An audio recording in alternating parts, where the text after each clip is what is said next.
میں حضرت مولانا قاری شہادت حسین صاحب قاسمی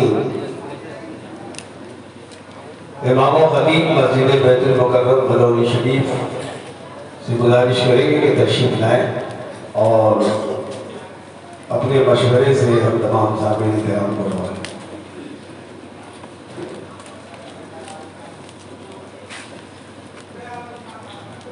بسم اللہ الرحمن الرحیم وبہ نستعین والصلاة والسلام على سید الانبیاء والمرسلین وعلى آلہ وصحبہ اجمعین ومن تبعهم بإحسان إلى يوم الدین اما بعد۔ جیسا کہ ہم اور آپ اچھی طرح جان رہے ہیں، ایک زندگی کی ضرورت ہے، دنیا کی ضروریات پوری کرنے کے لیے دنیاوی علوم کا حاصل کرنا بھی ضروری ہے۔ اس سلسلے میں رب الجلال نے اور محمد عربی صلی اللہ علیہ وسلم کی ہدایتیں بھی ہیں۔ اس سلسلے میں بھی بیداری لانے کی ضرورت ہے۔ ہمارے بڑے اور ابھی کے پروگرام میں جو تجاویز ہم سبوں کے سامنے آئیں گی، انشاءاللہ ہم سب اور خاص طور سے میں اپنے بارے میں کہتا ہوں وہ اس پر عمل کروں گا اور امامت شریعت کی ہدایت پر میں آگے کام کروں گا تاکہ دنیاوی ضروریات پوری کرنے کے لیے دنیاوی علوم کا بھی فروغ ہو سکے۔ اور ایک ہے زندگی کا مقصد، اس کے لیے پورے احادیث نبویہ کے مطالعے سے یہ معلوم ہوتا ہے کہ 5 باتیں ہم سبوں کو سیکھنی چاہیے اور اپنے بچوں کو بھی سکھانے کی تاکید کرنی چاہیے۔ سب سے پہلی بات توحید اور ارکان اسلام کی تعلیم دی جائے۔ دوسری بات محبت مصطفیٰ اور سنت مصطفیٰ صلی اللہ علیہ وسلم کی تعلیم دی جائے۔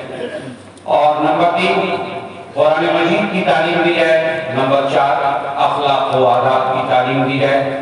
نمبر 5 دعاؤں کے یاد کرانے کا اہتمام کیا جائے۔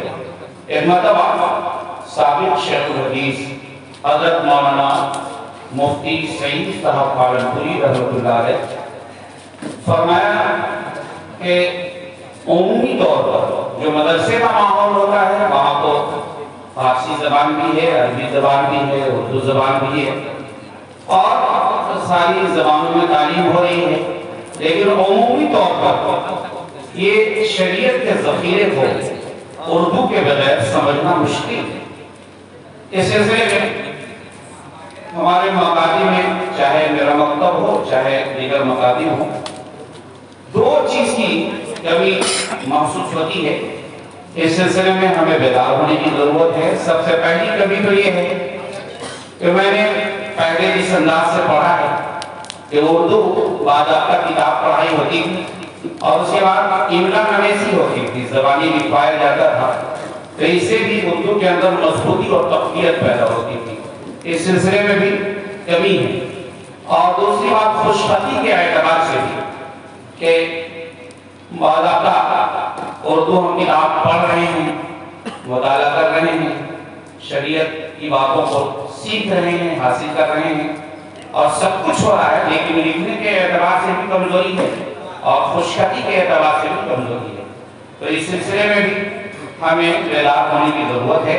ہم سب محترم ہستیوں کے سائے میں ابھی بیٹھے ہیں، ان حضرات کی طرف سے جو تجاویز آئیں گی انشاءاللہ ہم سب مل کر عمل کریں گے۔ انشاءاللہ۔ السلام علیکم۔